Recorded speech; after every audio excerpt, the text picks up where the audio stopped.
Hello, everyone, and welcome to another Liverpool Transfer Show on Football Talk Podcast. My name is Ozzy, and I'm your host for this evening. Now, we certainly got a bit of an update today, didn't we, in terms of a transfer that pretty much came out of nowhere. And I, for one, am very pleased because it's a player that I've admired for quite some time, and I've also labelled as a dream signing for this window. So maybe, I get my wish, and the player ends up becoming a Liverpool player, which we'll speak about very shortly. Plus, there's been some update in terms of Darwin Nunez potentially leaving the club and it being announced officially tomorrow, plus other rumors as well. So let's start the show.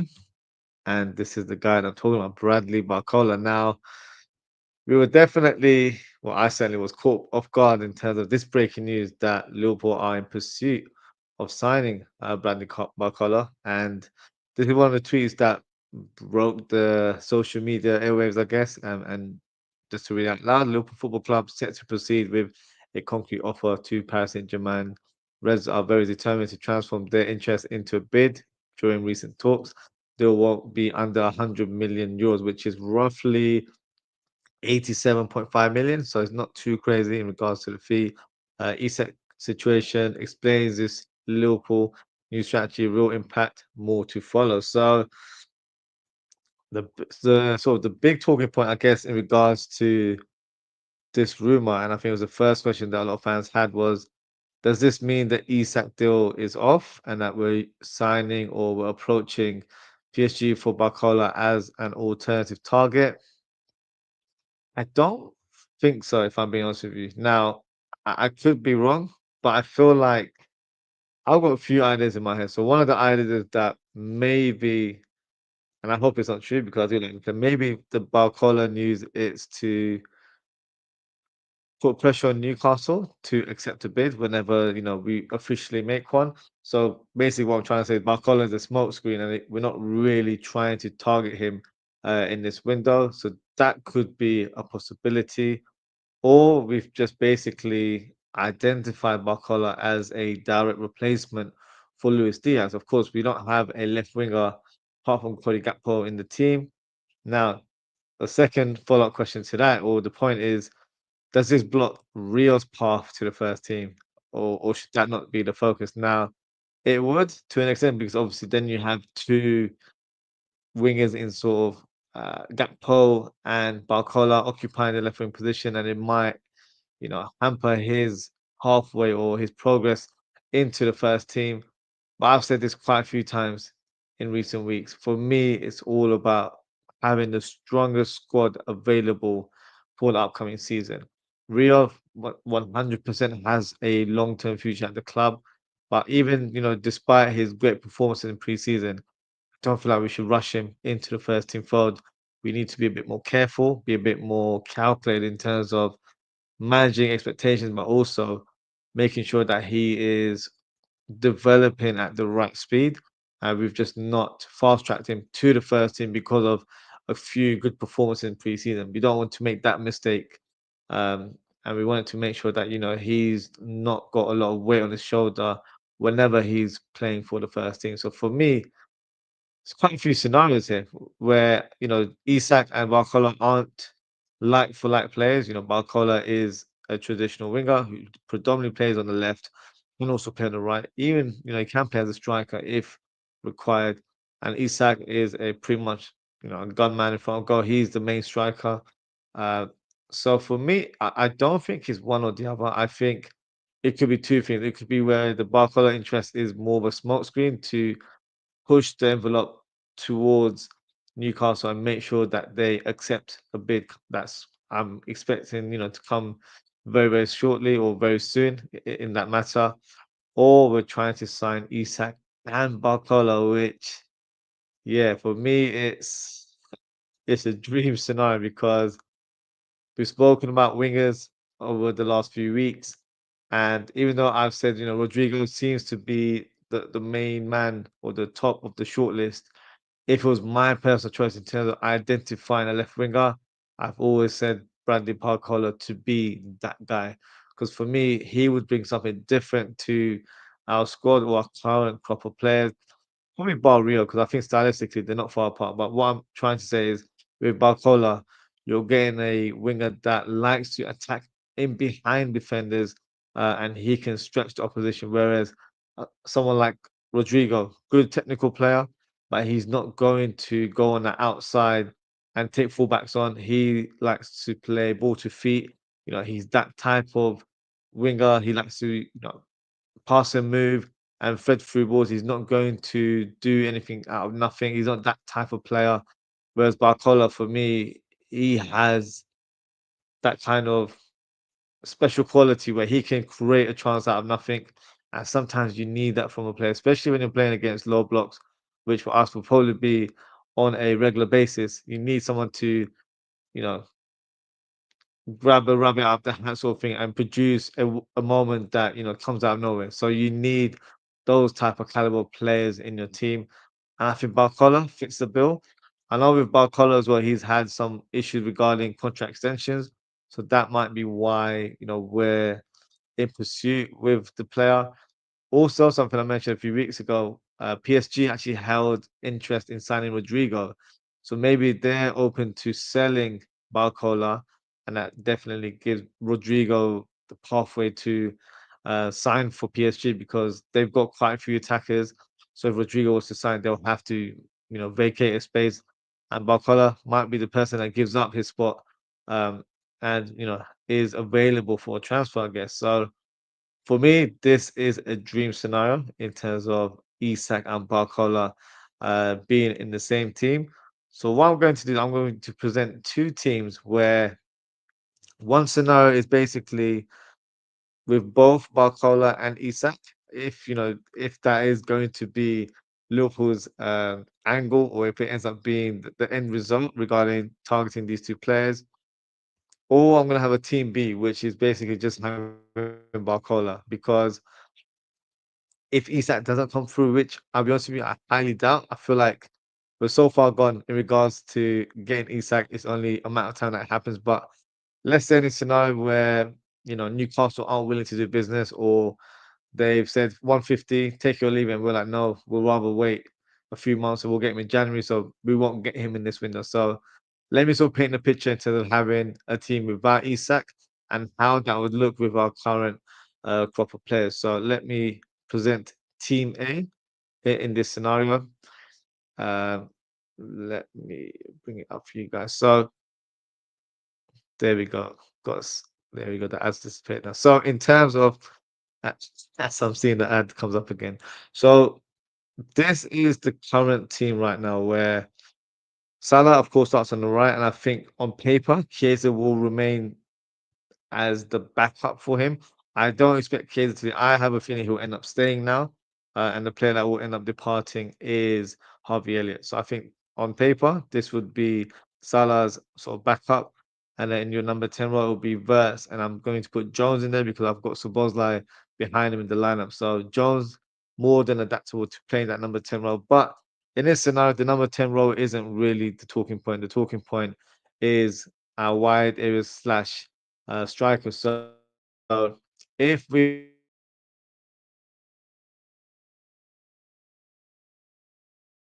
were to look at of our squad and the depth of our squad as well. So you've got Salah and Kiers on the right, Barcola and Gakpo on the left, and Isak and Ekitike. Now that is quality to the maximum. That is six strikers there or six attackers there that I don't think many teams can match in terms of quality and numbers there. So this is a dream scenario, and I feel like all six of these players can play with each other quite easily. But let's say the Isak move doesn't happen in this window, which I'll be honest with you, I highly doubt. But because it's not, complete or it's not, concluded, let's just paint that picture. And also before I move on, Rio's not in this frame, so he would be regarded as a seventh choice attacker, which for me is not a bad position for him because I do feel like he needs to continue playing games and learning his trade at a level where he's not under huge pressure or he's not under the limelight as such. If he's making his debut on the first day of the season, the limelight will certainly be on uh, Rio on the opening game. So I don't want it to be too much pressure. He's 16, he's going to be 17 at the end of the month. So I don't want it to be too much pressure on him. But let's paint the picture and say, we've not managed to secure the signing of Isak, and we're going to stick with our current group of players. So in that scenario, then you'll have Mohamed Salah and Chiesa occupying the right side roles. Then you've got Barcola and Rio. So Rio for me will end up being the sixth choice attacker in this team. And then in your striker role, you've got Ekitike, and I would put Gakpo in a more central role. And I feel like he could do a good job, being the backup for Ekitike, but can also cover left wing if required. So for me, that's not the worst case scenario. And in this scenario as well, I'm kind of assuming that we get Isak further down the line, whether it's January or next summer, if we're not able to get it done in this window. But I believe Isak will be a Liverpool player very, very soon, or one day at least. But in this scenario, let's say we don't get Isak, are you guys satisfied with these, six choice attackers on the left wing, right wing, and up top? I am. I think that is plenty of strength in depth. Of course, with Rio, I don't want him to play too many games because I do feel like we need to slowly transition him into a lineup and then take it from there. But for me, it's an exciting prospect. I didn't feel like we were going to be linked with a player of Barcola's quality. Quite recently, we've been linked with Malik Fofana, and I thought that makes sense. But I do also feel like if we're going to get Malik Fofana, wouldn't it be worth either signing someone of better quality or more experience rather than going for a player that's still regarded as potential, but if you look at our current squad, we've already got a player of huge potential in Rio. So I feel like Barcola is the right profile where he's a bit more established. He's got more experience under his belt despite being a very young player.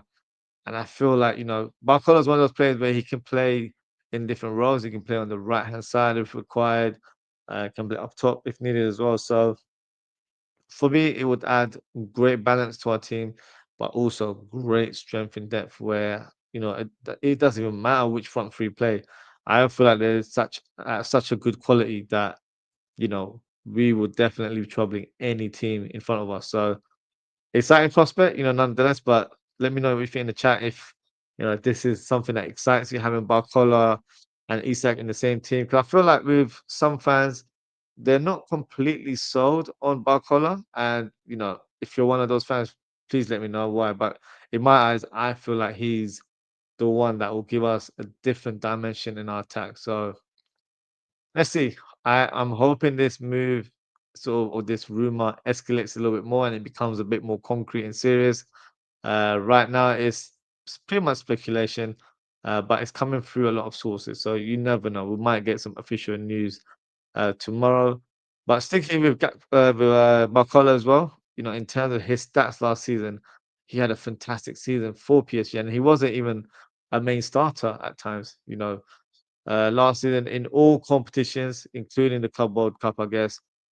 64 games, 21 goals, 21 assists. So that's 42 GA in 64 games. That is very, very high. That is a great tally from a player that doesn't start every game. So remember, these statistics may have come where he's come off the bench or he's only played 10 or 20 minutes. So keep that in mind as well. But he's still showing end product, like even just the league, 14 and 11, so 35 in 34 games, 35 G in 34 games. That paints a picture right there. So for me, I feel like he could come into the Liverpool team and really cause havoc to the opposition. And as I mentioned before, predominantly on the left side, but can play on the right. Played 8 times on the right last season and played 2 games up top, but predominantly a left winger. So yeah, let me know what you guys think. For me, this is a player that, if available, we must try and sign. So if we do, then yeah, expect a celebrational show for sure. Never in doubt. Um, just gonna go through some of the comments before we move on to the next rumor. Ozen Kabak says, "Yo, Ozzy, big up Ozen Kabak. I hope you're well." It says, "Adios to Darwin." Yep, we'll speak about Darwin very shortly. But yes, it looks like it's adios indeed. Um, I was going to ask, does the Barcola pursuit means that Isak saga is over? I'm not entirely sure. I feel like if it's two scenarios where we might try to get both, which sounds crazy, but it is still a possibility. Or we're using Barcola as a smokescreen to try and give that illusion to Newcastle. Look, if you don't give us Isak, or if you're not willing to negotiate with Isak, then we'll just go on and sign another superstar in Barcola. So maybe that's the kind of angle that we're going with. But I think we'll get the clear picture in the next few days, because if this interest is genuine in regards to Barcola, then expect us to place an official bid or have some sort of discussions with his team or his his agents in regards to personal terms. So who knows? We'll soon find out, what the situation is. But right now, I'm probably in dreamland, hoping we get both, because that would be insane to have Barcola, Isak, and then Salah as your front three with Ekitike, Gakpo, and then Chiesa and Rio, as your backup as well. That is real quality there. So uh yeah, let's see what happens. It sounds so far fetched, but Liverpool have been doing so many moves this summer that anything's a possibility. So we'll wait and see. Just got a comment here from Gina. Big up Gina. She said, Liverpool ain't buying Barcola. We'll see. It's not very clear if we are or we're not. Um, I'm particularly excited because for me, he's a player that I really like. I labeled him as a dream signing for us a few weeks ago. So um, it might not be, reality. It might be a smoke screen, as I mentioned earlier on, but we'll see what happens. Just got a few comments here from Delirious D. Big up yourself. He says this is becoming too outrageous odds. Ain't no way FSG are pulling Ekitike and Verse and Isak and Barcola. This is not Football Manager. Looks like John Henry's playing Football Manager in real life, because who would have thought we'd get, Ekitike, Verse, and potentially Isak or Barcola, 'cause I definitely think it'll be one. I would love for it to be both, but you never know, because right now, in terms of money generated, we've made a lot of money from our sales as well. So even recently, we've sold Diaz for 65. Darwin Nunez is going to go for about 50, 55 million as well. I think in total it becomes 55, but let's say it's 50 million. That's 115 million plus. I think Harvey Elliott will end up leaving as well for 40 million pounds. So that's another 40 on top. So that's 155 already. And I'm sure there's a few other sales that could be possible. Maybe Chiesa ends up leaving, or we've got Simicast is a player that has been regarded as someone that will be departing the club. So we'll see. But Liverpool have done really well from a business point of view. They've spent a lot of money, but they've also regained a lot of money at the same time. So our net spend in the end won't even be that high, if I'm being honest with you. So let's see. It does feel like Football Manager vibes, but even us signing from inverts, for me, that's a cheat code playing FIFA right there, because we're not supposed to sign that kind of caliber player. We never do. If you look at our history, we always sign players that are of high potential and they end up becoming world class. But to sign a player that's not even in their prime, still very young, but still labeled as one of the best players in their role in the whole world. We don't really sign those type of players, so only time will tell. We'll just have to wait and see. But nonetheless, still very exciting, because Liverpool, quite frankly, are moving mad right now, and I'm all for it. So yeah, let's see what happens in regards to Barcola. And let's speak about Alexander Isak right now. So he looks a bit more in a joyful mood there, but hasn't been the case for him in the last 24 hours. He did, in fact, attend training today at Newcastle, but was told to train alone. Um, so, based on that, there is no coming back for the striker, as Newcastle have pretty much publicly shown their stance. They're not going to have any of his sort of noise or any of his sort of distractions to the current squad. So therefore, they feel like the best situation is to isolate him right now. And once there's a conclusion, that's when they'll decide what to do with Isak, and if he has a future at the club or not. I feel like it's gone so far in terms of all the things that have kind of escalated in the last few weeks, where he's been unsettled, he's gone AWOL, and he went over to his ex club to train there instead of going to pre-season. So um, he's not happy with his current situation. I feel like from his point of view, promises have been broken, and that's why he's very annoyed in terms of this current situation. But you know, the current rumor that we're hearing is that he's going to hand in a formal transfer request, and that can happen in the next 24 hours. So the big question is, do I believe that will happen? I actually think it will. That's why I'm quite confident that we will get Isak because it's come at a situation where the club aren't really showing him much respect. Whether it's right or wrong, that is a reality. He's not getting treated equally to other squad players, and Newcastle are probably thinking, do you know what, we need to maybe ship him out now because he's not fully focused, he's not fully committed. And let's be frank, they probably need the finances to try and get some moves over the line because they thought they were going to sign Sesko, who was pretty much labeled as Isak's replacement. But the current sort of rumor, the current story is that he's pretty much picked Manchester United as his next destination. So, they can't seem to attract any players to St. James's Park, which is definitely annoying from their point of view. But they need to, get that act together because we don't have too long. We've got about just over or just under 4 weeks before the window closes. So they need to try and secure some signatures because they're not just trying to get one striker. They need possibly two strikers plus a defender and maybe another player in terms of a midfield role as well, just to give them more strength and depth. Because they sold Longstaff to Leeds United quite recently. So yeah, let's see what happens. I think we'll get some sort of development in the next 24/48 hours. I'm expecting to hear that Isak has handed in a transfer request. It could even be Friday. It feels like a lot of things just start popping on a Friday. So whether it's a new signing being unveiled or some sort of development, I think we'll get some sort of news in the next day or so in regards to Isak handed in a transfer request and Liverpool hopefully following up with a second bid. That's what I'm envisioning right now. So let's see what happens. Before we move on, let's read some of the comments there from Austin Kabak. He says, not going to lie, this transfer window has been the wildest one in my recent memory, 100%.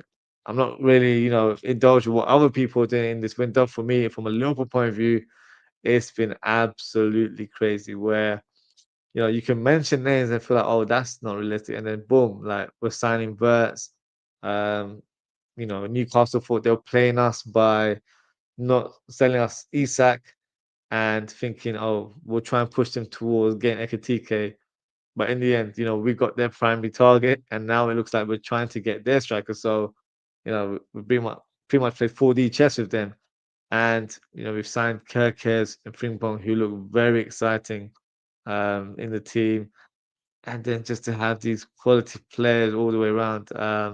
Yeah, we look very strong. And seeing how we're playing in preseason, it only makes it better. So yeah, this transfer window has been crazy, honestly.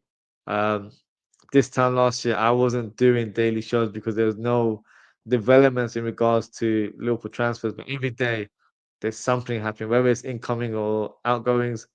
Something is happening, and there's always something to talk about. So yeah, from a content creation point of view, I'm loving it because I get to speak with you guys, and then be part of the development in terms of how these rumors and how these stories are unfolding. And yeah, it's an exciting time to be a Liverpool fan because we don't really get this sort of excitement during transfer windows.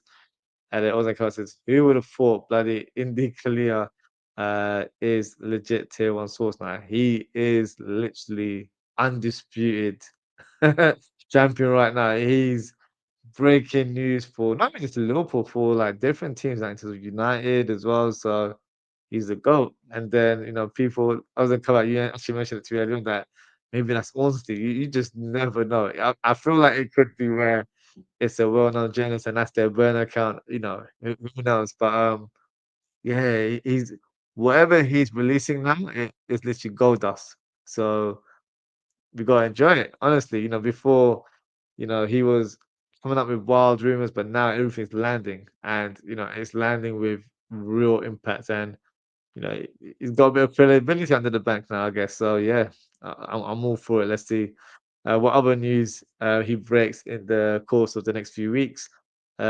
LFC20, big up yourself. He says, if Isak hands in a transfer request, what difference will it make if Newcastle can't get anyone? And they won't let him go.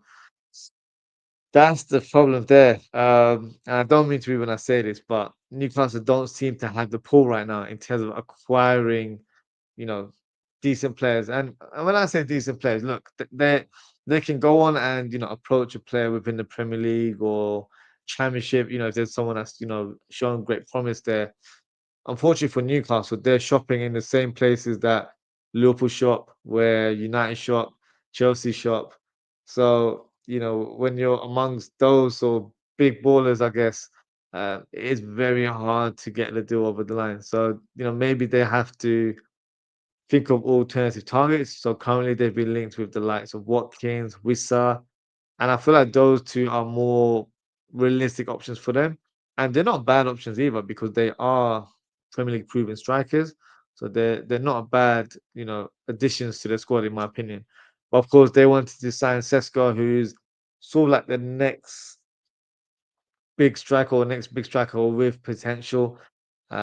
Unfortunately, it looks like he's going to move over to Manchester United, which is his decision. I don't think it's for footballing reasons. It's more so more zeros in his or more numbers, I guess, in his bank balance. So I think that's the reason why he's moving over there.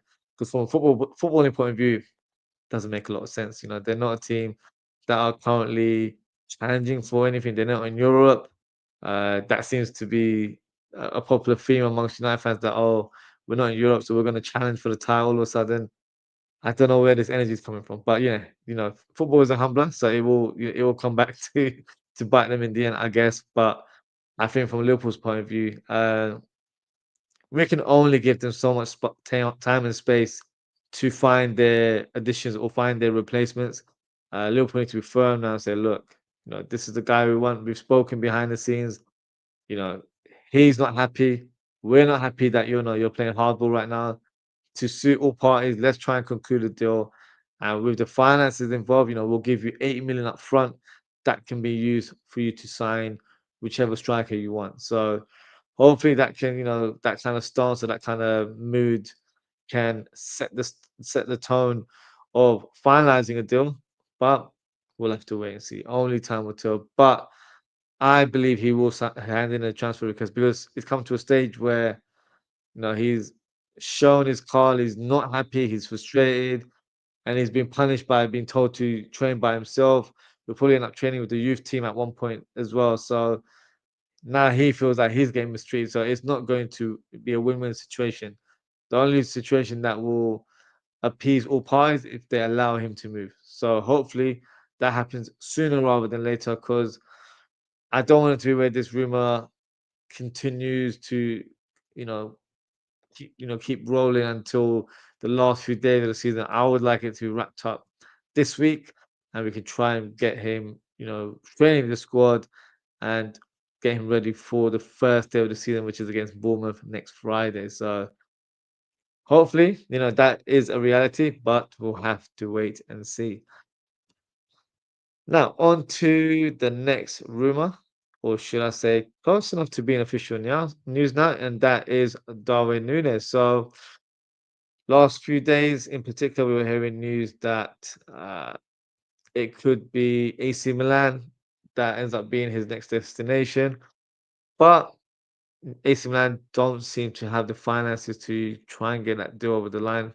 They wanted a loan with a view to or with an obligation to buy, sorry, and that wasn't something that favoured Liverpool. And that's also because we had interest from Saudi. So currently, the news surrounding his deal is that a contract has been presented from Al Hilal until 2028. So 3-year contract. So not a long-term contract, but I'm not really surprised by that because I don't think this is his long-term move. I think it's a move where he's going to be there for the short term and he'll try and get moved back to Italy or Europe it could be Spain even or somewhere in Europe and return there in the future. Uh, Darwin opened doors to Hilal last week. Contract details are being sorted. Once then we'll be here we go. So Liverpool will receive 55 million plus add-ons as exclusively revealed. So 40, 55 million is roughly 46 plus add-ons, which I think it will total to around 55 million pounds if he, hits his bonuses and all that sort of stuff, which I'm sure will be the case. I don't think there'll be crazy clauses in his contract, but my thoughts on Darwin Nunez leaving, I think it's the right time for him to leave. I think it's the right time for him to move on and pursue his career elsewhere. And look, I wouldn't, quite label Darwin Nunez as a flop. I don't think he's quite been that bad. It's just that things haven't worked out. We had high expectations in terms of, his ability, and we thought he was going to be the one to pretty much be the spearhead of our attack. But due to erratic finishing and inconsistency, for me, it just hasn't worked out. So I do wish him all the best. I do feel like he's a player with plenty of talent, but I feel like the Premier League might not be the league that suits him. I also feel like his skill set will be better utilized in a different league that's played at a slower pace and less intensity. And I think in the Saudi Pro League, he will be banging in the goal. So I wouldn't be surprised that he rediscovers his goal scoring form there and starts making it a name for himself as well. So yeah, I wish him all the best. And yes, hopefully, he gets that move soon and Liverpool can move on and use the finances to hopefully reinvest into the squad. Maybe help with the Isak deal or with the Barcola deal. Who knows? But hopefully it will definitely aid us in regards to further recruitment. Now, on to the next uh, rumor slash story is Harvey Elliott. So we s- we spoke about this yesterday in terms of Red Bull Leipzig showing interest, but now they have started discussing contract terms with Harvey Elliott as priority target to replace Xavi Simons.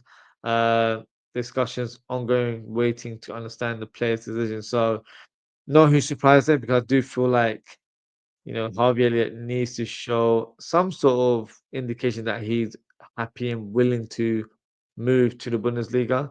I think it'll be a move that suits him in terms of the way he plays. He'll be playing in a league that will be played slightly differently to the Premier League, where it's not as physical and it's not as intense in terms of the pace of the game. So I feel like with him being a player that is very technical and then likes to set the tempo from an advanced role, I feel like this would be a good move for him. So it's just a matter of his choice. Does he want to move over to Germany or does he want to remain in the Premier League? He's voiced his ambitions of playing or being selected for the England World Cup squad, which is not going to be easy task. There's a lot of players that play in his position. But if he wants that move or he wants to have the chance to claim a spot in the squad, he will have to play first team football. So I don't think it makes a big difference if it's here or in Germany. As long as he's getting game time, that should give him a better account of himself and better chance to be selected for the national team. So let's see what happens with Javier. I expect him to leave now. I did have slight hope that he would end up staying because I feel like he would provide good cover for us with that right wing position as well as the number 10. But maybe Arne Slot just feels like he's not suited to the way we play and for all parties affiliated, it's best for him to move on and ply his football trade elsewhere. So expect to hear some news soon. I'm hoping they are able to, you know, step up with the bid or the approach and place a big bid. I'm expecting minimum of 40 million. We've our valuation is actually 50 million. So, let's see what sort of price range like Red Bull Leipzig are willing to offer and what sort of price range Liverpool would end up accepting the deal. So we'll get some sort of information, I'm very sure, in the next few days. And let's see, what happens with Harvey Elliott. I expect him to move possibly by next week. That would be my prediction there. The final rumor is Douglas Luiz. Now, pretty much came out of nowhere, but Liverpool are apparently one of the sides keen on signing Juventus midfielder Douglas Luiz, who could be available for around 35 million pounds. So, thoughts on this rumor? Is he the right player for us to sign, and where does he fit in terms of our pecking order? So, firstly, in terms of him being the right profile. He's not a bad profile. I think he's a very talented player. When he was playing for Aston Villa, he showed, great defensive ability, but also from a attacking point of view, contributed in terms of scoring goals from different ranges, and also was a penalty taker and a set piece taker as well. So definitely has a bit more to his locker than just being an enforcer or destroyer within the team. Um, so for 35 million, it's not too bad, but I feel like the midfield role, despite a lot of us fans saying it's a position we need to strengthen, looking at our squad now, I don't think it's a priority. And the reason being is because we've placed Sobozlai in that double pivot role. So for me, that's another addition to that department. And because of that, I don't think we're in need of signing another player. Because if you look at our pecking order, it's Gravenberch, Sobozlai, McAllister, Jones, Endo. So that's five established first team players. And then you've got the likes of Bajtic, you've got McConnell, and then you've got Trenioni, who's been promoted to the squad now. So that's eight players that are fighting for that double pivot role. So I feel like we've got plenty of depth and quality in that midfield role. I feel like that role might be addressed next summer if one or two players depart. For now, I don't think it's a priority signing, and I don't feel like we should be in a rush to get uh, Douglas Luiz. It's not like there's a long queue of interest for him. He's not had the best of times there, so I do feel like he will be available at some point. But right now, I think our priority is to make sure we get that Isak deal over the line. If there's any truth to the Barcola deal, that's another deal that needs to get over the line as well. And we need to sign at least one more centre back. Once we do that, then I feel like we've got the complete squad. Adding Douglas Luiz wouldn't be a bad situation if there was, any truth to this rumor. I just don't see it being a priority at this stage of the window. Maybe in January, maybe next year, who knows? But I think we'll have other profiles or other targets in mind that are of different levels to Douglas Luiz. Some players that have higher potentials or higher ceilings. I feel like that's the kind of caliber of players we'll be looking at next summer. So I don't think there's any truth to it, but let me know in the chat or let me know in the comments what you think. Do you think Douglas Luiz would be a good signing for us? Feel free to let me know. That is the final rumor that we're discussing tonight. Just going to read the last few comments and then we'll close the show. Delulu Steve says, F it. We're getting Isak. You never doubted it from day one. No, I think we'll get Isak. I'm very, very confident that we will. And especially the way things have developed in the last week or two, it's just it's only a matter of when, not I don't feel like we have to think, oh, is it possible? I feel like it's just bound to happen now. So only time will tell. But I feel like we just have to wait and see how things develop. Uh, so yeah, it's just only a matter of time that we get Isak through the door. And I feel like because he's been isolated with the squad and not really getting that same sort of friendly treatment that he was earlier on. I feel like the writing's on the wall for him. He's fed up. Newcastle probably fed up with the situation now, and they're thinking, look, let's make a good situation out of a bad one by selling the player, using that finance to strengthen the squad, and hopefully resolve their PSR issues because that should cover them for the next few years. So I think we'll get Isak in this window. Very, very confident that we will. So yeah, it's more of only a matter of when rather than if, in my opinion. So let's see, if Isak becomes a Liverpool player. But from my point of view, I'm confident that he will. And that is it for today, guys. Thank you so much for tuning in. Thank you to Ozin Kabak for your engagement. Thank you to Gina, and thank you to Dulu Steve as well as LFC20. Appreciate your engagement as always, guys. If you're here already and you're new to the channel, please don't forget to like and subscribe. Now, in terms of upcoming shows, we'll definitely be doing another show tomorrow evening, probably a little bit earlier than today. For me, I had to do a show today where, the topic was Barcola. So for me, that's my guy right there. So I feel like we should try and do all we can to try and sign him. Only time will tell. But yes, tomorrow we'll do another show. Hopefully, we'll get some development. Maybe more news on Barcola. Maybe more news on Isak. maybe hands in that transfer request that I think many of us are expecting now. Um, or maybe there's, further news in regards to Darwin Nunez. I think he's flying over to Saudi for medical, so maybe we'll get some developments there. So yeah, let's see what happens. I'm sure we'll be hearing some sort of noise. But that is it for today, guys. Thank you so much for tuning in. Take care, stay safe, and I hope to speak with you all very, very soon. Goodbye.